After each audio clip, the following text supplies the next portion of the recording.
So Chan, I just want to be clear on this. I never be piling on women on the women bashing shit. I think that shit is deplorable. But then I'm not about to be also piling on the man bash. That was a narrative. That's what I'm saying. So listen to what I'm saying. First of all, I'm going to and telling you why certain people, which we've already stated, are not the majority, but certain people raise their children this way. I told you my parents didn't raise me this way. I was raised in a two-parent. Most people, when I walk outside, conduct themselves accordingly. Those people were raised right. But we have a few that we talk about all the time. We talk about the promiscuous woman. You think she was raised right? You think No, don't it come from somewhere, it right? does. So It we have to does. figure out, where does that come from? So there's some parenting that took place into the household to make these women that y'all trying to get straight, because for whatever reason y'all love this minority and we talk about them all the time. What So did I tell the men? What did I tell the men about that minority? so what I'm saying to you is, because what has happened is these minority have taken the face of all Black women. Okay. What did I So say about that so minority of women? not you, Do you Marcus, remember? but what I'm saying to you is we have to dig deep into why this stuff has taken place. Why is it that parents above us, and the only way we can do that is we can either ask them or we can go dig deep. And this documentary is actually from 1960. Okay. So we can see, why is it that these women felt the need to tell their kids these things? Because guess what? Even when you say, okay, it only happens in poverty-stricken places, those are people who have the most of the kids. They Yes. have more kids. They have double, triple the amount of kids than people who don't live in poverty, right? So they're producing more what you see today. So in order for you to understand why it is what it is, you got to dig deep and say what happened back in the day to make it look the way it is today.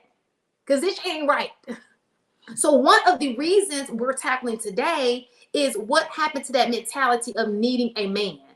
Why is it that we're raising our daughters to be so independent of needing a man when we know that there's so many benefits of us working together instead of working apart? Does that make sense? That's Yeah, all I'm it saying. makes sense. But I don't have Again, an we know it's a issue. minority. I want to clarify. We know it's a minority, but it's a loud minority. Yeah, but I mean, I don't think there's much of an issue with you playing the clips that you played. Because we all acknowledge that it is necessarily the minority, right? I think sometimes when we seem like men get up in arms about quote unquote the women, right? Because we can agree, I mean, we agree that majority of women have their clothes on, right? Here's the issue. Even though we agree majority of women have their clothes on, the women who don't have their clothes on are getting co-signed and kudos from women who have their clothes on. And they'll come out and just be saying all this stuff and be like, "Oh, you go, girl! Get it, get it, get it!" Right? And they'll have a support system for the behavior that they themselves don't participate in. Let me In tell you these this. clips, Let me tell you this. This is why. Y'all think it's a girl code. No, girls are adversaries of each other. You well, understand? If we not I can get necessarily rid of saying. her, that's less competition. Well, I mean, and sometimes it's that, but sometimes women co-sign that because they wish they could do that, but they understand the repercussions of their actions. So they like, yo, they rather just, high five you because that's something that they might want to do, but No. they understand the very real consequences of doing that.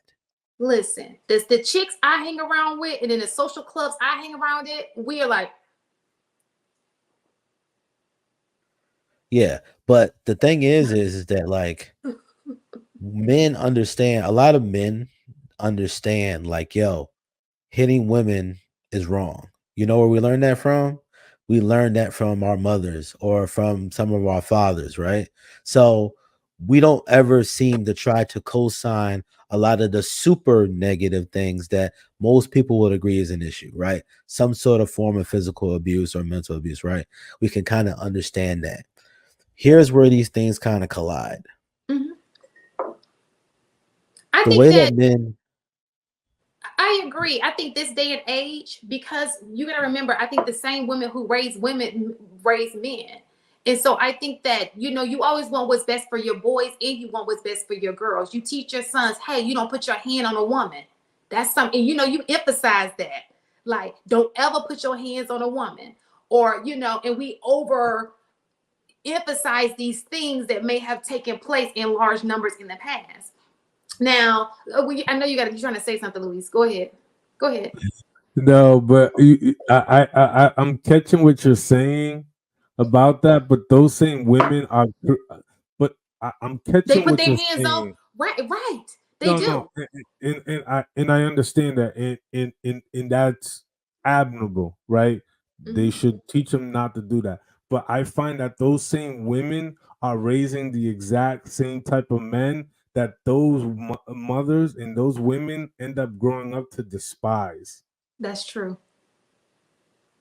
It's You just know what like I'm it's saying? just generational So, curse. so like we can say it's a generational curse, and we could put I a call it pseudo. toxicity. That's what I You know, call it. you could call it toxicity. You could call it generational curse. You could put whatever pseudo name on top of it with sprinkles and toppings.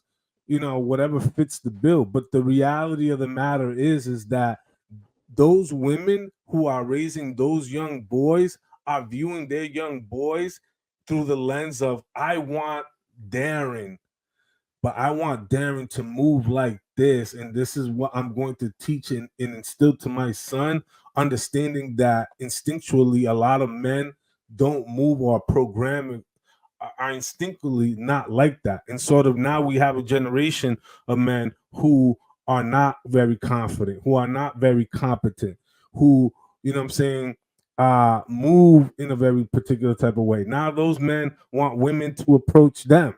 Now they don't want to approach women. Now they want to spend more time online versus, cold approaching it in real person. Now they want the woman to do everything for them because they grew up seeing their mother doing everything for them, even cleaning their own room. What's worse, Luis, is that women do cold approach. These like we have seen such a switch in these roles. It doesn't make a lot of sense to me. And you hit the nail on the head. Let's say you as a female you do that cold approach, you find out that's the mother you don't even like.